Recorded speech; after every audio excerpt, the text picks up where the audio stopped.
Shalom et bienvenue à notre étude de la paracha de la semaine.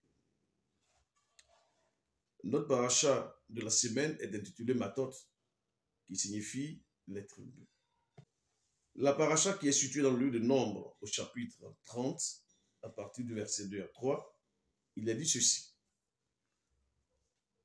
Moïse parla au chef des tribus des enfants d'Israël et dit, voici ce que l'Éternel ordonne. Lorsqu'un homme fera un vœu à l'Éternel ou un serment pour se lier par un engagement, il ne violera point sa parole, il agira selon tout ce qui y est sorti de sa bouche. Amen. La Torah nous avertit déjà. Elle nous donne donc un avertissement en nous disant que la parole, elle est sacrée. La parole, elle est divine. Puisqu'elle ne retourne jamais sans avoir accompli son effet. Et sur ce point, étant donc une parole, étant donc sacrée, il est de notre devoir, en tant que personne ressource, qui prend un engagement vis-à-vis de l'Éternel, d'accomplir cet engagement, de réaliser son vœu. C'est alors que la Torah, qui est donc la lumière, la vérité et la vie, nous instruit et nous donne des recommandations dans ce sens pour ne pas que nos paroles ne soient pas suivies d'effets. Il faut que forcément, quand tu prends un engagement, tu l'accomplisses. Puisque ce n'est pas la parole qu'on te jugera, ce n'est pas la parole qu'on te maudira, c'est par la parole que tu seras béni. Donc, le fait le plus édifiant par rapport au vœu non accompli se trouve dans Genèse, après le chapitre 28. Et cela s'adresse à notre patriarche, Jacob.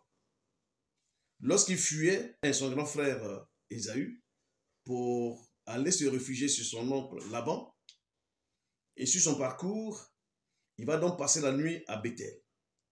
Et étant couché à Bethel, il va donc faire un vœu à l'Éternel en lui disant, Seigneur, si tu me bénis dans cette nouvelle aventure que je suis en train d'entreprendre, si tu m'accordes de quoi à me vêtir, de quoi à me nourrir, de quoi à manger et de quoi à vivre, Seigneur, je te donnerai la dîme de tous mes biens.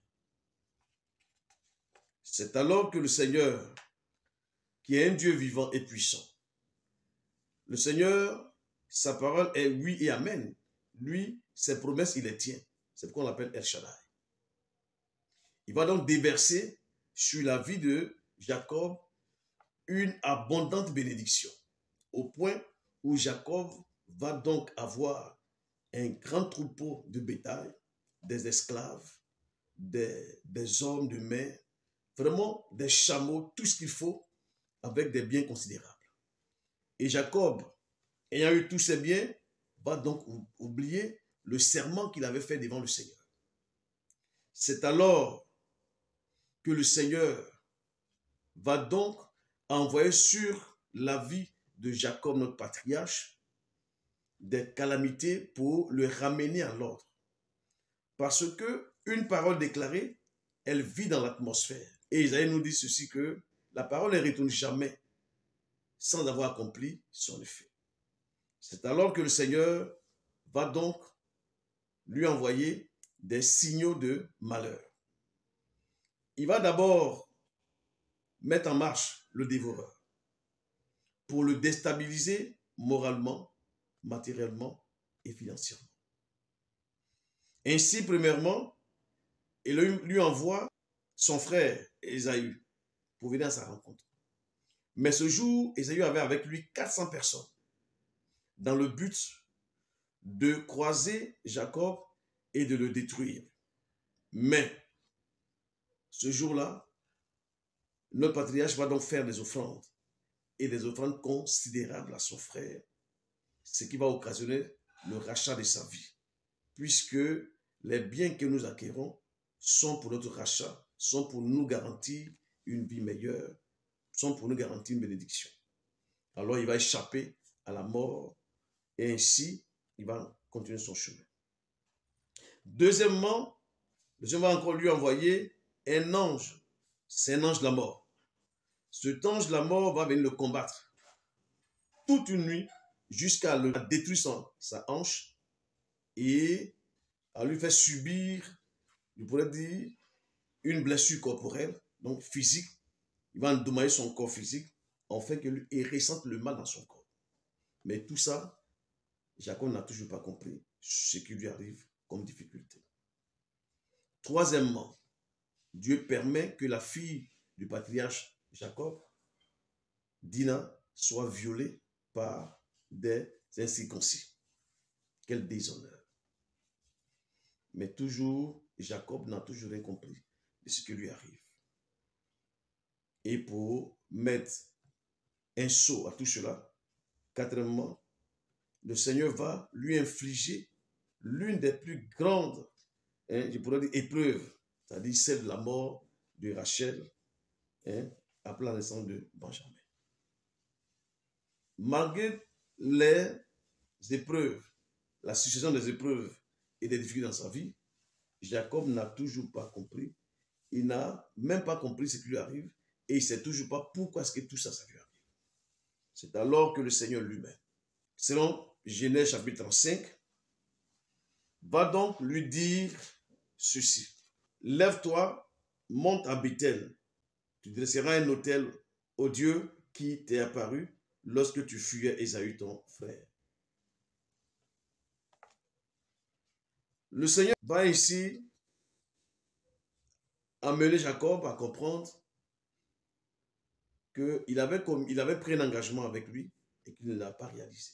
Le temps est venu pour lui de réaliser cet engagement.